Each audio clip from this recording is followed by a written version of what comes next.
Assalamualaikum warahmatullahi wabarakatuh. Perkenalkan, nama saya Caca Saputra. Saya merupakan mahasiswa PJJ Manajemen di Universitas Saber Asia.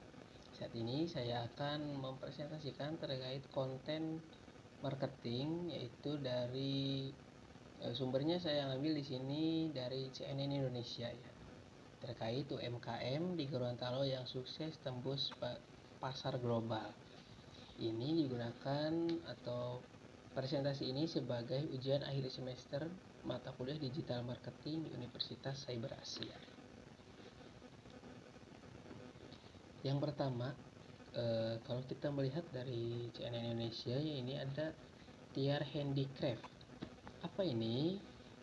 Tiar Handicraft ini adalah UMKM yang bergerak di bidang fashion yang dikelola oleh Isnawati Ilahude Muhammad, yaitu dosen seni rupa dan desain Universitas Negeri Gorontalo. Usahanya meskipun sempat terhenti karena pandemi, Tiar Ecopark terus mengembangkan konsep berkelanjutan sehingga menciptakan eco fashion, yaitu produk eco print yang dipadukan dengan karawo. Karawo ini kain khas Gorontalo ya. Inovasi tersebut juga membantu Tiar Handicraft lolos dalam seleksi bisnis matching di Dubai tahun 2022 serta terpilih dalam program Women Leads MSMES untuk meningkatkan kesiapan ekspor ke Australia. Semua itu, kata Isna, ini berkat dukungan dari Bank Indonesia Provinsi Gorontalo yang selalu memberikan bantuan yang cukup intens, mulai dari pelatihan tentang digital marketing, merancang strategi pemasaran, memilih produk yang tepat, hingga membantu mengikuti pameran nasional dan bisa memperoleh omset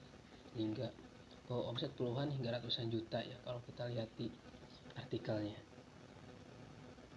Selanjutnya ada Bilar Mekar Snack. Ini contoh UMKM makanan olahan yang didukung oleh BI ya, Gorontalo.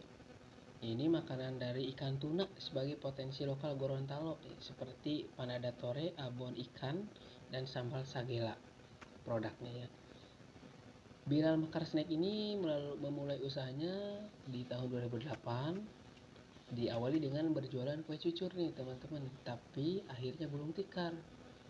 Namun kemudian tahun 2015 berganti usaha dengan memaksimalkan potensi lokal, yaitu olahan ikan ya, karena di sana lebih luas lautannya ya. Hingga tahun 2018 menjadi UMKM binaan Bank Indonesia, sehingga sekarang produknya sudah tembus di 70 gerai toko retail ya teman-teman, hebat lah dalam memasak dan aktif pemasaran produknya juga di marketplace. Ini kutipan dari Bank Indonesianya, yaitu BI Gorontalo memperkuat binaan UMKM. Kepala Kantor BI Gorontalo, Bambang Surya Permana, menyampaikan hingga saat ini ada 118 UMKM yang diberi binaan dan mendapat bantuan secara intensif dari BI Gorontalo ya. Pak Bambang juga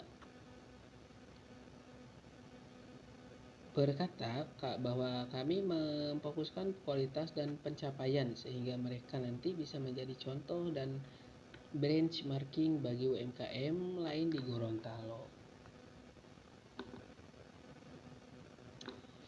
Kalau diidentifikasi dari industri atau sektor bisnis yang dibahas pada artikel tersebut, itu mengenai UMKM ya. Tren dan atau strategi pemasarannya itu melalui call atau key opinion leader. Leadernya di sini adalah BI ya, BI yang senantiasa menyokong, memfasilitasi, memberikan biaya dan memberikan pelatihan-pelatihan kepada UMKM di Gorontalo. Linknya terlampir. Kemudian tantangan dan peluang dalam pemasaran digital di Indonesia. Berdasarkan konsep marketingnya, itu yang pertama ada customer journey. Apa sih customer journey? yaitu ekspansi UMKM ke pasar global cenderung menggunakan model bisnis to bisnis atau B2B yang memiliki siklus keputusan lebih panjang dan rasional. Yang pertama ini ada awareness atau kesadaran. UMKM memperoleh perhatian melalui liputan media, pameran internasional, bisnis matching, dan dukungan institusi seperti Bank Indonesia itu sendiri. Strategi ini efektif membangun kredibilitas awal, tetapi belum sepenuhnya digital native. Kemudian selanjutnya ada consideration atau pertimbangan. Pada tahap ini, buyer akan mengevaluasi kualitas dan kapasitas produksi dari UMKM tersebut ya. Kemudian sertifikasi dan standar produksi dan keunikan dari produk. Sertifikasi dan standar produksi ini sudah sesuai belum? Kalau di kita kan ada SNI, ada BPOM ya. Seperti itu. Kemudian produk uniknya apa nih yang membedakan dengan produk yang lain sehingga menarik customer untuk membeli produk tersebut. Selanjutnya ada conversation. Itu atau konversi, mengubah pembeli online menjadi pelanggan tetap.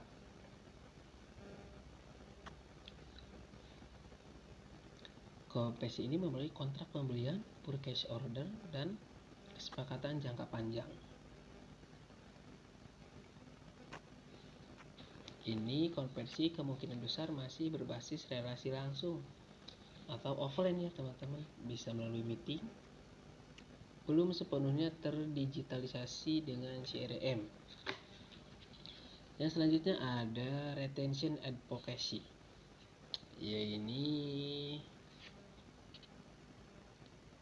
keberhasilan berkelanjutan yang sangat bergantung pada repeat order, hubungan dengan jangka panjang, dan reputasi global. Retention ini membutuhkan email marketing, database buyer, dan customer relationship management ya teman-teman. Ini lebih kompleks lagi. Kemudian yang selanjutnya tantangannya ada dari segi digital marketingnya, itu ada AIDA ya. AIDA A-nya itu yang pertama ada attention atau kesadaran, bertujuan menarik kesadaran audiens seperti melalui media coverage atau event internasional atau institutional endorsement.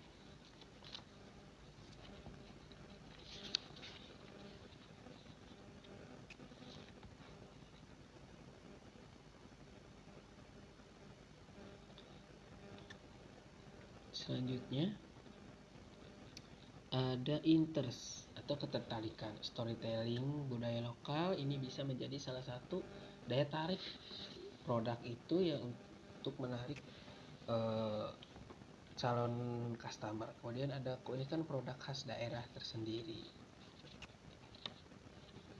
Yang selanjutnya ada desire atau keinginan untuk memiliki produk nih. Jadi tantangannya ini si audiens ini harus punya keinginan untuk membeli produk yang tadi di artikel ya, yang artinya yang mau kita jual. Ini harus memiliki sertifikasi yang proper seperti penilaian sesuai lembaga independen. Ya tadi sih disinggung kalau di kita ada misalnya sudah bersertifikat BPOM, bersertifikat halal, SNI dan sebagainya. Kemudian di sini ada dukungan BI itu sendiri dan kualitas ekspor untuk ekspornya teman-teman ya. Kemudian untuk di actionnya ini akhirnya itu ada business matching dan deal ekspor. Ini akhirnya ini kebeli enggak gitu. Kemudian yang ketiga tantangannya untuk konten marketing. Itu yang pertama ada storytelling. Ini produk berbasis budaya ini biasanya memberikan emotional branding yang kuat nih, dan positioningnya sebagai authentic produk yang unik. Kemudian ada authority content. Ini dari liputan media dan dukungan institusi meningkatkan credibility marketing. Yang ketiga ada edukasi produk ya, konten edukasi tentang produksi, kualitas, dan standar ekspor akan meningkatkan perceived value ya, meningkatkan nilai tersendiri dari produk itu. Analisisnya ya, untuk strategi konten yang sudah memiliki koneksi kuat namun memerlukan yang pertama konsistensi, yang kedua ada SEO international, kemudian harus konten multibahasa supaya audiensnya juga lebih cakupannya lebih luas ya teman-teman, lebih universal. Kemudian distribusi melalui LinkedIn atau marketplace global. Kalau yang terkenal bisa misalnya melalui Alibaba ya. Selanjutnya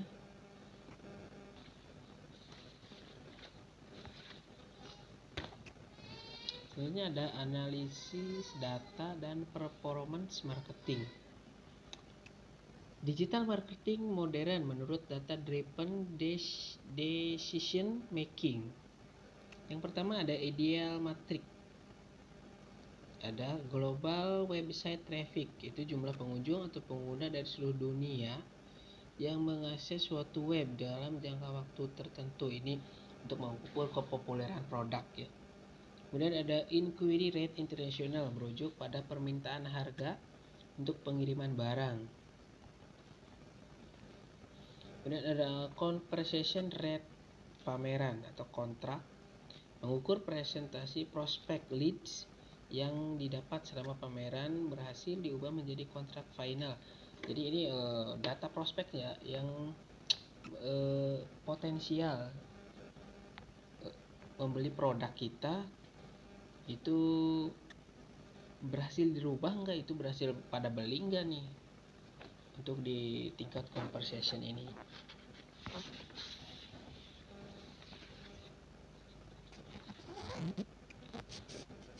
Kemudian ada customer lifetime value, itu menarik pengukuran lokal pendapatan yang diharapkan dari suatu pelelangan selama masa hubungan dengan bisnis. Yang selanjutnya ada repeat order rate, ini untuk pelanggan itu membeli kembali produk yang kita miliki.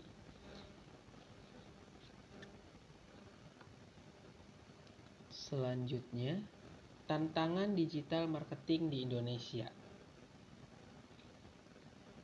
Yang pertama ada literasi digital UMKM. Ini masih banyak pelaku UMKM yang masih fokus pada produksi, kurang memahami digital analitik, dan belum memahami funnel marketing. Yang kedua, keterbatasan infrastruktur dan SDM. Itu tidak semua daerah itu memiliki SDM digital marketing yang kompeten. Kemudian akses teknologi dan tools premium juga amat sangat terbatas ya teman-teman. Berbayar juga. Selanjutnya tantangan digital marketing di Indonesia itu ketergantungan pada marketplace. Biasanya hanya marketplace yang biasa itu untuk UMKM kita banyaknya di Facebook misalnya ya, itu kurangnya penggunaan pada website ya, melalui SEO misalnya.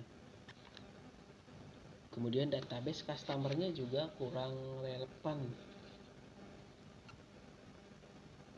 Kemudian ada brand positioning mandiri. Yang selanjutnya ada kurangnya data atau driven culture. Ini keputusan bisnisnya biasanya masih berbasis intuisi dan relasi, bukan berbasis data ya untuk UMKM ini ya, karena keterbatasan yang tadi ya teman-teman.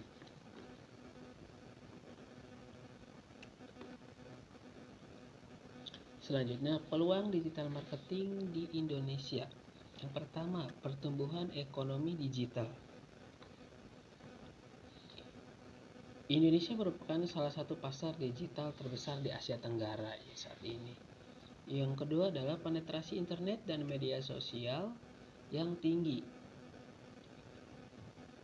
Dari platform Instagram, TikTok atau LinkedIn itu membuka global expose teman-teman ya, dengan biaya yang relatif rendah.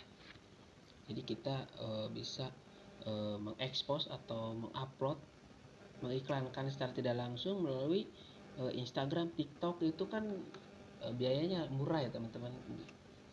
Bisa melalui kita bikin reels misalnya, atau bisa melalui ads juga bisa. Itu salah satu pemanfaatan atau peluang digital marketing di Indonesia. Kemudian selanjutnya adalah dukungan pemerintah dan institusi. Program digitalisasi UMKM semakin meningkat, ya termasuk adanya pelatihan ekspor dan onboarding digital juga sama. Terakhir ada tren global terhadap produk lokal dan sustainable. Produk berbasis budaya dan handmade ini memiliki diferensiasi tinggi di pasar global ya. Karena kenapa? Karena ini adalah produk-produk yang unik daripada produk yang lain. Untuk handmade ini ya biasanya.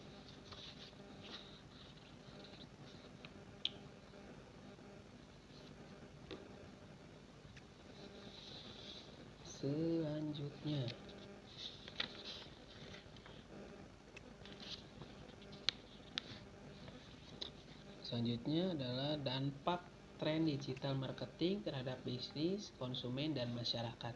Ini yang pertama, dampak positifnya terlebih dahulu.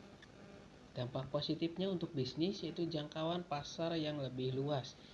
Ini dengan memanfaatkan digital marketing ini bisa menjangkau pasar yang lebih luas, bisa menjangkau pelanggan lintas negara, bisa lintas kota, bahkan ke pelosok. Ini melalui platform seperti Facebook, Instagram, Google, TikTok juga masuk, YouTube juga bisa. Kemudian ada biaya pemasaran yang lebih efisien. Yang tadi ya, biaya pemasaran ini relatif lebih rendah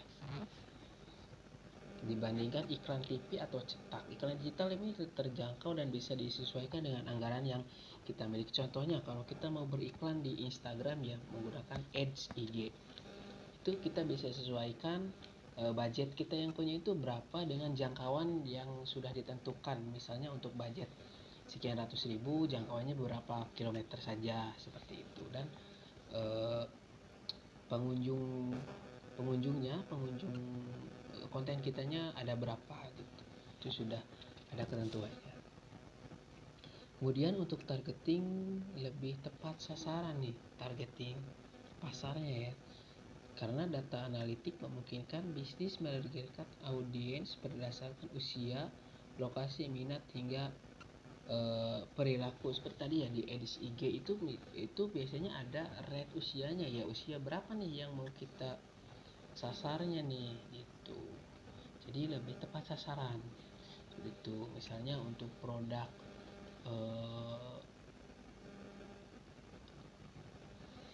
jamu tradisional ya, herbal, itu kan misalnya untuk kalangan usia di atas 40 misalnya, itu targetnya lebih spesifik. Yang keempat, bisa berinteraksi langsung dengan pelanggan ya. Saat ini kan komunikasi dua arah ini sangat diminati, dan trennya saat ini memang seperti itu. Itu meningkatkan engagement dan loyalitas pelanggan. Itu bisa kalau lewat TikTok melalui live ya, itu bisa. Kemudian pengukuran performa secara real time. Kemudian dampaknya untuk konsumen. Dampak positifnya yang pertama, akses informasi ini lebih mudah. Jadi konsumen itu lebih mudah ya, bisa membandingkan harga, membaca review, dan melihat testimoni nih. Kalau kita melihat di Shopee misalnya, kita kan bisa melihat membandingkan harga-harga satu produk dengan yang lain gitu ya. Kemudian kita lihat nih ulasannya nih, toko ini bagus enggak nih. Kemudian kita juga lihat testimoninya nih, bagus enggak. Dampak positifnya untuk konsumen itu lebih meyakinkan. Selanjutnya, pengalaman belanja lebih personal. Rekomendasi produk sesuai dengan preferensi, meningkatkan kenyamanan. Ini produknya itu disesuaikan dengan kita butuhnya apa nih. Kemudian yang ketiga, kemudahan transaksi. E-commerce dan pembayaran digital mempermudah proses pembelian ya. Untuk di e-commerce seperti Shopee, TikTok Shop itu kan kita bisa bayarnya melalui di sana langsung ya. Kalau di Shopee itu bisa pakai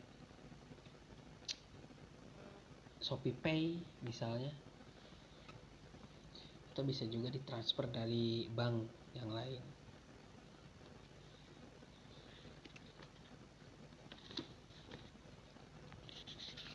Kemudian dampak positif untuk masyarakat. Yang pertama, mendorong pertumbuhan UMKM itu sendiri. Karena tidak perlu harus punya toko fisik ya. Kalau kita punya platform digital kan, misalnya toko online ya, di Shopee kita nggak perlu punya toko fisiknya, kita bisa berjualan di e-commerce itu saja. Tentunya ini modal yang dibutuhkan sebagai penggerak UMKM juga lebih rendah.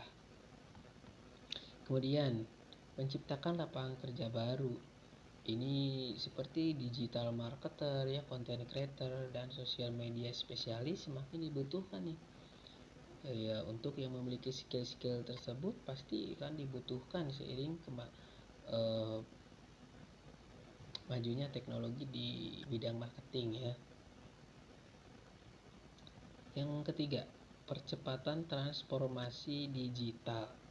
Jadi masyarakat ini lebih melek teknologi, intinya seperti itu. Kemudian dampak negatif. Kita beralih ke dampak negatifnya ya. Dampak negatifnya untuk masyarakat, kesenjangan digital ya, tidak semua masyarakat itu punya akses internet yang memadai, itu satu. Kedua, penyebaran informasi menyesatkan, banyak iklan atau konten yang tidak akurat dan dapat mempengaruhi opini publik. Ketiga, budaya konsumtif dan materialisme ya. Jadi konsumtif masyarakat kita karena dipermudah belanjanya, jadi tinggal check out aja gitu, tahu-tahu banyak aja pengeluarannya.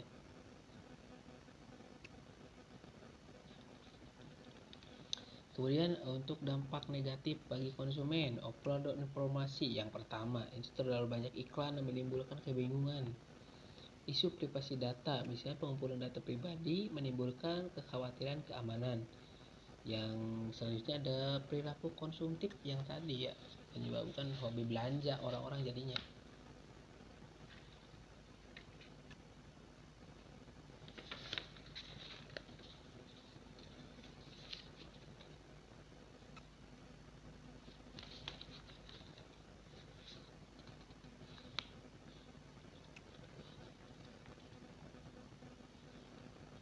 Selanjutnya untuk bisnis itu persaingan semakin ketat, ketergantungan pada platform digital, jadi nanti kebiasaan ya, apa-apa maunya di digital. Kemudian ada risiko krisis reputasi online. Dan minusnya kalau bisnis digital ini pasti kalau ada ulasan jelek itu akan cepat banget nyebarnya ke konsumen yang lain, seperti itu teman-teman. Selanjutnya, untuk meningkatkan efektivitas pemasaran digital, perusahaan ini perlu melakukan yang pertama, menggunakan strateginya harus berbasis data. Yang kedua, memahami perilaku dan kebutuhan konsumen. Ini kita harus memahami perilaku dan kebutuhan konsumen. Misalnya disesuaikan ya dengan situasi juga untuk pemasaran digitalnya. Misalnya untuk kebutuhan konsumen dan perilaku konsumen biasanya kalau pas Idul Fitri atau mendekati puasa itu pasti banyak yang beli mukena ya, pakaian gamis itu pakaian muslim untuk ibadah. Selanjutnya, mengintegrasikan berbagai kanal pemasaran. Dan yang keempat, melakukan evaluasi dan inovasi secara berkelanjutan. Baik, sekian yang bisa saya sampaikan terkait ujian akhir semester digital marketing. Terima kasih atas perhatiannya. Wassalamualaikum warahmatullahi wabarakatuh.